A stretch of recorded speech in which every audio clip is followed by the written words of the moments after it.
Hi అండి, lucky Reddy స్టోరీస్కి స్వాగతం. Please story విన్న తర్వాత like, comment, share and subscribe చేసుకోవటం మాత్రం మర్చిపోవద్దు. ఇక రుద్రనేత్రుడి స్టోరీ తరువాయి భాగంలోనికి వెళ్ళిపోదాం. తను లేకపోతే తల్లి ప్రేమ మిస్ అయ్యి కొడుకు బాధపడతాడు. తల్లి గోరుముద్దలు తినాలని ఆశపడతాడని తెలుసుకోలేకపోయిందా అని బాధపడుతూ ఉంటాడు నేత్ర. మహేంద్ర భార్య గురించి, నేత్ర తన తల్లి గురించే, ఆమె వాళ్ళతో ఉన్నప్పటి తీపి జ్ఞాపకాలను మరొకసారి నెమరవేసుకుంటూ అలా ఇద్దరు కబుర్లు చెప్పుకుంటూనే నిద్రలోనికి వెళ్ళిపోయారు. కరెక్ట్గా అదే సమయంలో దాక్షాయిని తన కొడుకు చిన్నప్పటి ఫోటో తీసుకుని, నువ్వు నన్ను అమ్మ అని పిలుస్తావా నాన్న? అసలు నీకు ఒక అమ్మ ఉందన్న విషయమైనా నీకు గుర్తుందా? నేను నీకు దూరం అయ్యానని నా మీద కోపంగా ఉన్నావా? లేదంటే నిన్ను ప్రేమగా దగ్గరకు తీసుకోలేదని బాధపడుతున్నావా? అమ్మ అంటూ పిలవటానికి నా రూపం నీకు గుర్తుందా, లేదా నన్ను మర్చిపోయావా? నాకు తెలిసి నువ్వు మర్చిపోవు. ఈ అమ్మని ప్రతి క్షణం గుర్తు చేసుకుంటూ ఉంటావు. నువ్వు నన్ను ఏ రోజు అమ్మ అని పిలుస్తావా అని ఎదురు చూస్తూ ఉన్నాను. ఆ రోజు వస్తుంది కదా అంటూ కన్నీళ్లు పెట్టుకుంటూ ఆ ఫోటోని చేతితో తడుముతూ ఉంటుంది. ఆ ఫోటోలో ఉన్న చిన్న బాబు ఆమె వైపే నవ్వుతూ చూస్తున్నట్లుగా ఆమెకు అనిపిస్తుంది. నీ నవ్వు ఎప్పుడు స్వచ్ఛంగా ఉంటుందిరా, ఎప్పుడు నువ్వు ఇలా నవ్వుతూనే ఉండాలి, అది ఈ అమ్మ కోరిక అనుకొని ఆ ఫోటోని గుండెల మీద పెట్టుకొని ఎప్పటిలా తన కొడుకు ఆలోచనలతోనే నిద్రపోతుంది. సాత్విక కాలేజీలో తన ఫ్రెండ్స్తో మాట్లాడుతూ ఉంటుంది.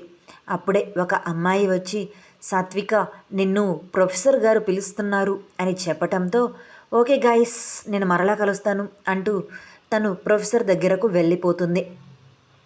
ప్రొఫెసర్ సాత్వికను చూసి, రామ్మా సాత్విక, నువ్వు అడిగావు కదా బుక్స్, అందుకే నీ కోసం తీసుకొని వచ్చాను అని అన్నారు.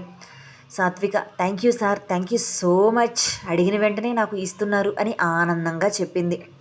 నీకు డ్రగ్స్కి సంబంధించిన బుక్స్ ఎందుకమ్మా? నీ ఎడ్యుకేషన్కి వీటికి అసలు సంబంధం లేదు కదా, ఎందుకు అడిగా వీటిని అని ఇద్దరి మధ్య ఉన్న చనువు కొద్దీ అడుగుతారు ప్రొఫెసర్. సాత్విక నవ్వుతూ, సార్ మనకు సంబంధించినవే చదవాలని ఎక్కడైనా రాజ్యాంగంలో రాసిందా? అన్నీ చదవాలి. ఒక అమ్మాయిని కాబట్టి ఓన్లీ గైనకాలజిస్ట్ కావాలి అని ప్రతి ఒక్కరూ అనుకుంటారు, చూసేవాళ్ళు అలానే ఫీల్ అవుతారు. కానీ నాకు అలా ఇష్టం లేదు. అందుకే నేను అందరికంటే కొంచెం డిఫరెంట్గా ఆలోచించి కార్డియాలజిస్ట్ కావాలనుకున్నాను. అలానే దానికి చేయవలసిన కృషి కూడా చేస్తున్నాను. కాకపోతే ఈ మధ్య ఈ డ్రగ్స్కి సంబంధించిన కొన్ని కేసెస్ నన్ను బాగా అట్రాక్ట్ చేస్తున్నాయి. వాటి గురించి పూర్తిగా తెలుసుకోవాలనుకుంటున్నాను. అందుకే మిమ్మల్ని అడిగాను అని అన్నది సాత్విక. ప్రొఫెసర్ నవ్వుతూ, నాకు తెలుసమ్మా నువ్వు అందరికంటే భిన్నంగా ఉంటావని. సరే జాగ్రత్త, ఈ మధ్య ఈ డ్రగ్స్కు సంబంధించిన కేసులు కూడా మన హాస్పిటల్లో చాలా ఎక్కువైపోయాయి. ఏంటో ఒక్కొక్కరు ఒక్కొక్క కారణంతో డ్రగ్స్కి ఎడిట్ అయిపోతున్నారు. ఆ కారణాలు మరీ పెద్దవా అంటే అవి కూడా కాదు. ఏదో చిన్న చిన్న కారణాలకే ఇలా డ్రగ్స్ ఎడిట్ అయిపోయి హాస్పిటల్ ఫాలవుతున్నారు. వాళ్ళ ఫ్యూచర్ని ఎంత నాశనం చేసుకుంటున్నారో వాళ్ళకి అర్థం కావటం లేదు అని నిట్టూరుస్తారు. అలాంటి వాళ్ళల్లో కొంతమందికైనా మోటివేషన్ ఇచ్చి వాటి వల్ల జరిగే నష్టాలు ఏంటో తెలియజేయాలని నేను ఈ బుక్స్ అడుగుతున్నాను సార్. నా వంతు ప్రయత్నం నేను చేస్తాను, అంతా మీ దేవుడి దయ అని నవ్వుతూ సమాధానం చెబుతుంది సాత్విక. అంతలో ప్రొఫెసర్కి క్లాస్ టైం అవటంతో, సరే అమ్మా నేను క్లాస్కి వెళ్తున్నాను జాగ్రత్త అంటూ వెళుతూ కూడా ఆగి, ఈ బుక్స్ చాలా వాల్యుబుల్, ఎక్కడా కూడా తొందరగా దొరకవు, కానీ నీ కోసం నేను సంపాదించి తీసుకొని వచ్చాను. ఇందులో ఓన్లీ డ్రగ్స్ ఎలా ఉపయోగిస్తారు అనేదే కాకుండా మెడికల్లో కూడా ఏ విధంగా వాడతారు అని కూడా ఉంది. నీకు బాగా ఉపయోగపడుతుందని అనుకుంటున్నాను, కానీ నువ్వు జాగ్రత్త అని చెబుతూ ఆమె తల మీద చెయ్యి వేసి వెళ్ళిపోతారు ప్రొఫెసర్. పాపం ఆ క్షణం తనకు తెలియదు ఆ బుక్స్ వల్ల తను చిక్కుల్లో పడుతుందని. యష్మి కాలేజీకి రెడీ అవుతూ ఉంటుంది. రేవతి తన భర్త రేవంత్కి టిఫిన్ వడ్డిస్తూ, అయినా మీరు నిన్న నైట్ అంత లేటుగా ఎందుకు వచ్చారండి? ఆపరేషన్ ముందే అయిపోతుంది అన్నారు కదా అని అడిగింది. యష్మి అప్పుడే రెడీ అయ్యి డైనింగ్ టేబుల్ దగ్గరకు వస్తూ, అవును నాన్న అంత లేట్ ఎందుకు అయ్యింది అని అడుగుతూ వచ్చి తన తండ్రి పక్కన కూర్చుంటుంది.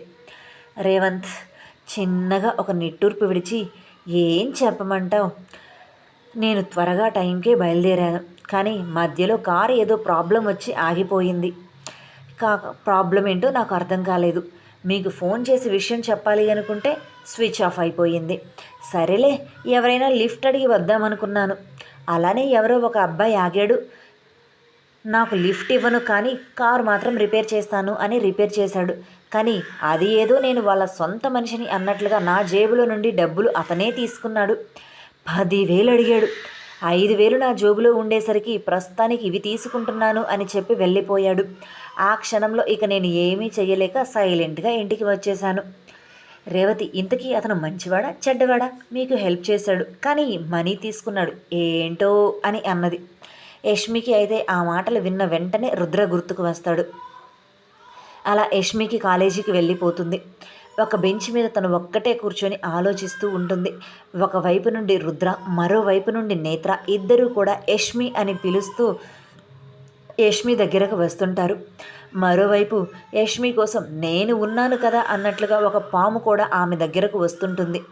రుద్ర, నేత్ర ఇద్దరూ కూడా ఒకరిని ఒకరు కోపంగా చూసుకుంటూ ఆమె దగ్గరకు వస్తుంటారు. యష్మి ఇద్దరిని చూసి పరధ్యానంగా అలా ఉండిపోతుంది. తను ఏదో ఆలోచిస్తుంది, కానీ ఏం ఆలోచిస్తుందో ఏంటి అనేది తనకే తెలియటం లేదు. అప్పుడే సంధ్య కూడా యష్మి దగ్గరకు వస్తూ ఆ పక్కనే యష్మి దగ్గరకు వస్తున్న పాముని చూసి, యష్మి, పాము అని గట్టిగా అరుస్తుంది సంధ్య. అప్పటి వరకు పాముని చూడకుండా పరధ్యానంగా ఉన్న యష్మి పాముని చూసి అలా స్టాచ్యూలా నిలబడిపోతుంది, భయంతో బిగుసుకుపోయి. రుద్ర, నేత్ర ఇద్దరూ అప్పుడు పాముని గమనిస్తారు. అప్పటి వరకు వాళ్ళు కోపంగా చూసుకోవటం, యష్మి దగ్గరకు రావటంలో బిజీగా ఉన్నారు కాబట్టి. అప్పటికే పాము యష్మికి చాలా దగ్గరగా ఉంటుంది. అలా కొన్ని క్షణాల పాటు అందరూ స్టాచ్యూలా అలా నిలబడిపోతారు.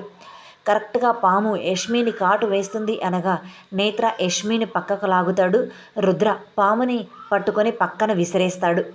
అలా నేత్ర యష్మిని లాగటంతో ఒక్కసారిగా అతని గుండెల మీద పడిపోతుంది యష్మి. అతను యష్మికి ఏదైనా జరుగుతుంది అని ఎంత భయపడ్డాడు అనేది అతని గుండె వేగం పెరుగుతున్న సవ్వడినే ఆమెకు చెబుతుంటుంది. అలానే ఆమె పాము తనని ఎక్కడ కాటేస్తుంది ఏమో అనే భయం తనని పట్టుకున్నా కూడా బాడీ షివర్ అవుతూ ఉండటం తెలుస్తూనే ఉంటుంది.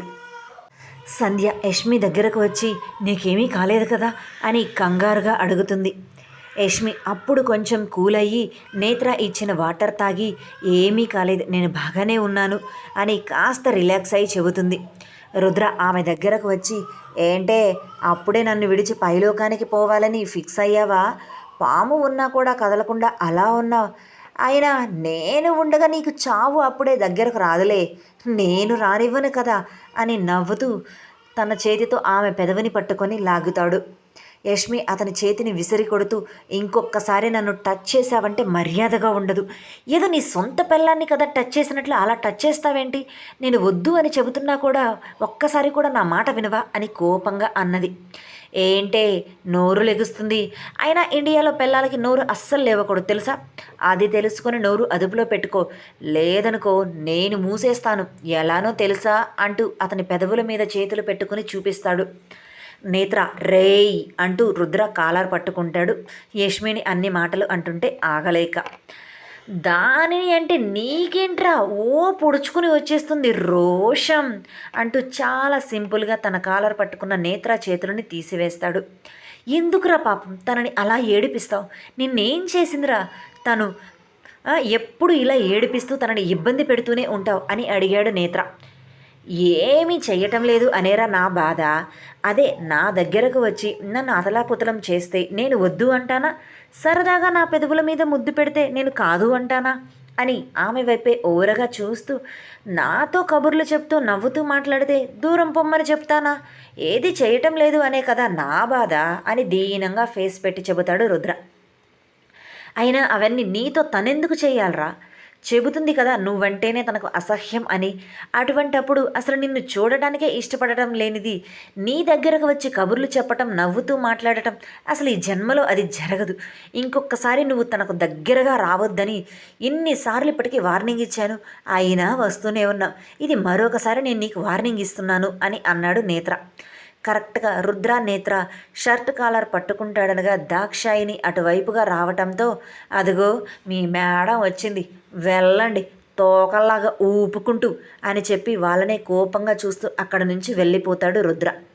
సంధ్య మాత్రం వెళుతున్న రుద్ర వైపు అలానే చూస్తూ ఉంటుంది. ఏంటి అలా చూస్తున్నావు తన వైపు అని సంధ్యను అడుగుతాడు నేత్ర. సంధ్య ఏమీ లేదు అంటూ వాళ్ళతో పాటు క్లాస్కి వెళ్ళిపోతుంది. కాలేజ్ అయిపోయే సమయానికి దాక్షాయినికి తెలుస్తుంది ఆ విషయం. పాము కావిట వేయటానికి వచ్చిందంట కదా, ఏమీ కాలేదు కదా అని కంగారుగా అడుగుతుంది యష్మిని. ఏమీ కాలేదు మేడం, నేను బాగానే ఉన్నాను, చూడండి పాము కరిస్తే ఇప్పుడు మీ ముందు ఇలా ఉంటానా అని నవ్వుతూ అంటుంది యష్మి. అది కూడా నిజమేలే, అయినా కాలేజీలో పాములు ఎలా వచ్చాయో ఏంటో నాకు అర్థం కావటం లేదు. ప్రిన్సిపాల్ గారితో చెప్తాను కాస్త జాగ్రత్త వహించమని, కాలేజీలోనికి పాములు రాకుండా అంటూ ఇద్దరూ కూడా ఇంటిలోనికి వెళ్ళిపోతారు. సాత్విక తన మామయ్య పక్కన కూర్చొని, ఏంటి మామయ్య ఈరోజు ఇంకా బావ రాలేదు అని గుమ్మం వైపే చూస్తూ అడుగుతుంది. మహేంద్ర నవ్వుతూ, వస్తాడులేవే, నువ్వు నిమిషానికి 10 సార్లు అడిగితే నేను మాత్రం ఏమని సమాధానం చెప్తాను, చెప్పిందే చెప్పాలి, వస్తాడు వస్తాడు అని. ఏంటో మామయ్య, బావ నాతో సరిగ్గా మాట్లాడాడు, ఎప్పుడు చూసినా కస్సుబుస్సులాడుతుంటాడు, ఏంటో నేనంటే ఇష్టమే లేనట్లుగా ఉంది బావకి అని దిగులుగా చెబుతుంది. అలా ఏమీ ఉండదులేవే, నువ్వేదో అలా అనుకుంటున్నావు కానీ తనకి నువ్వంటే చాలా ఇష్టం అని అన్నాడు మహేంద్ర. అలా వాళ్ళిద్దరూ మాట్లాడుకుంటూ ఉండగానే నేత్ర ఇంటి లోపలికి ఎంటర్ అవుతాడు. సాత్విక నేత్రాన్ని చూసి ఎదురు వెళ్ళి అతడి చేతిలో ఉన్న కాలేజ్ బ్యాగ్ తీసుకుంటూ, ఏంటి బావా ఈరోజు లేటుగా వచ్చావు అంటూ అతని చేతిని పట్టుకొని అడుగుతుంది. ఆమె చేతిలో నుండి తన చేతిని సున్నితంగా విడిపించుకుంటూ, ఏంటే ఇక మీ ఇంటికి నువ్వు వెళ్ళవా, ఎప్పుడు మా ఇంట్లోనే కూర్చుంటావా, నీకు ఇల్లుంది కదా, ఇక్కడెందుకుంటావు అని అడిగాడు నేత్ర. ఇది నా ఇల్లు, నా ఇష్టం, నేను ఇక్కడే ఉంటాను లేదా నా పుట్టింట్లో అయినా ఉంటాను, నీ బాధ ఏంటి, అయినా ఏంటి నీ ఇల్లు అంటున్నావు, ఏ మామయ్య ఇది నా ఇల్లు కదా చెప్పండి అని నడుం మీద చేతులు పెట్టుకుని దబాయించింది సాత్విక. మహేంద్ర నవ్వుతూ, అవునరా, నీకంటే కూడా ఈ ఇంట్లో తనకే ఎక్కువగా హక్కుంది అని చెప్పి నువ్వు చెప్పమన్నట్లుగా చెప్పాను కదా సాత్విక అని నవ్వుతూ అడుగుతారు. ఆ మాటకి సాత్విక మామయ్య అంటూ 2 కళ్ళను ఒకదాని తర్వాత ఒకటి నేల మీద తంతూ తన మామయ్య దగ్గరకు వెళుతుంది. నేత్ర నవ్వుతూ వచ్చి మహేంద్రకు మరో పక్క కూర్చుంటాడు. అలా నేత్ర మహేంద్ర ఇద్దరు నవ్వుతూ ఉండటంతో, మామయ్య మీరు గమనించారా, మీ ఇద్దరు నవ్వితే సేమ్ ఒకేలా ఉంటారు అని అన్నది. మహేంద్ర, అవునరా, మీ అత్తయ్య కూడా ఎప్పుడు ఇదే మాట చెబుతూ ఉండేది, అబ్బాయికి తల్లి పోలికలు వస్తే మంచిదంటారు, కానీ మన అబ్బాయికి మాత్రం మీ పోలికలు వచ్చాయి చూడండి, నా పోలిక ఒక్కటి రాలేదు, నవ్విన ఆ ముక్కు కళ్ళు అన్నీ మీ పోలికలే, చిన్నప్పుడే మీ పోలికలు ఇలా ఉన్నాయి అంటే ఇక పెద్దయిన తర్వాత సేమ్ మీలానే డిట్టో దిగిపోతాడేమో అని జలస్ ఫీల్ అవుతూ ఉండేది అని తన భార్యను గుర్తు చేసుకుంటూ అంటారు. నేత్రకి కూడా తన తల్లి గుర్తుకు రావటంతో సైలెంట్ అయిపోతాడు. సాత్విక అది గమనించి, ఉండండి మామయ్య, మీకోసం నేను వేడి వేడి పకోడీలు మంచి టీ తీసుకుని వస్తాను అంటూ వంటగదిలోనికి వెళ్ళిపోతుంది. మహేంద్ర నేత్ర చుట్టూ చేతులు వేసి, ఏంట్రా అలా ఉన్నావు అని అడుగుతారు. ఏం లేదు నాన్న, అమ్మ గుర్తొచ్చింది అంటూ తన తండ్రి భుజం మీద వాలిపోతాడు. మహేంద్ర మనసులో, నువ్వు దూరం అయిపోయేసరికి చూడు వీడు ఎలా బాధపడుతున్నాడో అని ఒక్క క్షణం కళ్ళు మూసుకుంటాడు. అంతలో సాత్విక పకోడీ టీతో వాళ్ళ ఇద్దరి ముందుకు వచ్చేస్తుంది. ఆ వాసనకి ఇద్దరు కళ్ళు తెరిచి హ్యాపీగా ఆ పకోడీలు తింటూ టీ తాగుతూ సూపర్గా ఎంజాయ్ చేస్తుంటారు. మహేంద్ర పకోడీలు తింటూ, మీ అత్తయ్య చేసినట్లుగానే చేస్తావరా అని మెచ్చుకుంటారు. సాత్విక మాత్రం, నేత్ర ఏమి సమాధానం చెప్తాడా, బాగుంది అంటాడా, బాగలేదు అంటాడా, తనకి నచ్చుతుందా నచ్చలేదా అని అతని నోటి నుంచి ఏమి బయటకు వస్తుందా అని ఎదురు చూస్తూ ఉంటుంది. నేత్ర మాత్రం ఆమెకు ఏమీ చెప్పకుండా హ్యాపీగా కడుపు నిండా తిని, నేను తినటం అయిపోయింది, ఇక నేను నా రూమ్లోనికి వెళ్ళిపోతున్నాను అంటూ స్పీడ్గా సాత్వికను గమనించకుండా పట్టించుకోకుండా వెళ్ళిపోతాడు. వెళుతున్న నేత్ర వైపే చూస్తూ, చూడు మామయ్య, నేను చేసిన పకోడీ బాగుంది అని చెప్పకుండా బావ ఎలా వెళ్ళిపోతున్నాడో అంటూ అలిగి పక్కన కూర్చుంటుంది. వాడు చెప్పకపోతేనేమి, నువ్వు చేసిన పకోడీ చాలా బాగుంది, నేను చెప్తున్నాను కదా అని అన్నారు మహేంద్ర. మా మంచి మామయ్య అంటూ అతని చెయ్యి చుట్టూ చేతిని వేసి భుజం మీద వాలిపోతుంది. ఇదండి ఇవాల్టి స్టోరీ. మరలా రేపటి భాగంతో కలుసుకుందాం. ఇలాంటి సస్పెన్స్ థ్రిల్లర్ స్టోరీస్ కావాలంటే లక్కీ రెడ్డి స్టోరీస్లో వినాల్సిందే.